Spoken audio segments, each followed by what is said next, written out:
ঈদের ছুটিতে প্রিয়জনের সঙ্গে আনন্দ ভাগাভাগি করতে ঢাকা ছেড়েছে অনেক পরিবার।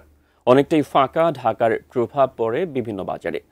ঈদের ৩ দিন পর বাজারগুলোতে ক্রেতাদের উপস্থিতি কিছুটা বেড়েছে, তবে সরবরাহ কমের অজুহাতে রোজার মাসের তুলনায় দাম কিছুটা বাড়তি। বিস্তারিত রবিউল ইসলাম রবির রিপোর্টে। বৃহস্পতিবার সকালের দিকে রাজধানীর পলাশী কাঁচাবাজার, নিউ মার্কেট কাঁচাবাজার ও মোহাম্মদপুর কাঁচাবাজার ঘুরে দেখা যায় বেশিরভাগ দোকানই বন্ধ, ক্রেতাও কম। তবে বেলা বাড়ার সাথে সাথে ক্রেতাদের উপস্থিতি বাড়তে থাকে। সরবরাহ কম থাকার অজুহাতে মাছ, মাংস ও সবজির দাম একটু ঊর্ধ্বমুখী।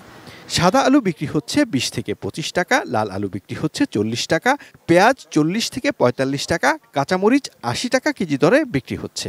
বাজারে সব ধরনের শাক বিক্রি হচ্ছে ১০ থেকে ১৫ টাকা আটিতে।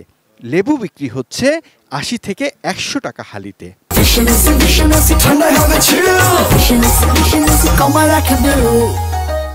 মাংসের বাজার বেশ চড়া। মুরগির মাংসের দাম কেজি প্রতি ২০ টাকা বেড়ে হয়েছে ২২০ টাকা। খাসি ১২০০ আর গরুর মাংস বিক্রি হচ্ছে ৭৫০ থেকে ৮০০ টাকায়। ঈদের পরে তো একটু মাছ আসেনি, কম আসছে আর কি। সোনালীগুলা ৩৩০, খাসি কিনছি আজকে ১২০০ করে। অনেক দোকানে ৮০০ চাচ্ছে, আবার অনেক দোকানে ৭৫০ও চাইছে আমার কাছে। তবে দোকানীদের দাবি রোজার মাসের তুলনায় কম দামেই বিক্রি করছেন পণ্য। বন্ধের বাজারের কারণে মানুষ দেশে গেছে সব, আপনার এই কারণে মার্কেট একবারে বেচা কিনা খুবই কম। লোক সমাগম তো নাই। আমরা তো এই যে আমি সকালবেলা এসে পর্যন্ত ২০০-৩০০ টাকা বিক্রি করছি, আর আমার ডেলি খরচ হয় ১-১.৫ টাকা। কোনো জায়গায় ৬৫০ পাইবেন, কোনো জায়গায় ৭৫০ পাইবেন, ৭০০ পাইবেন।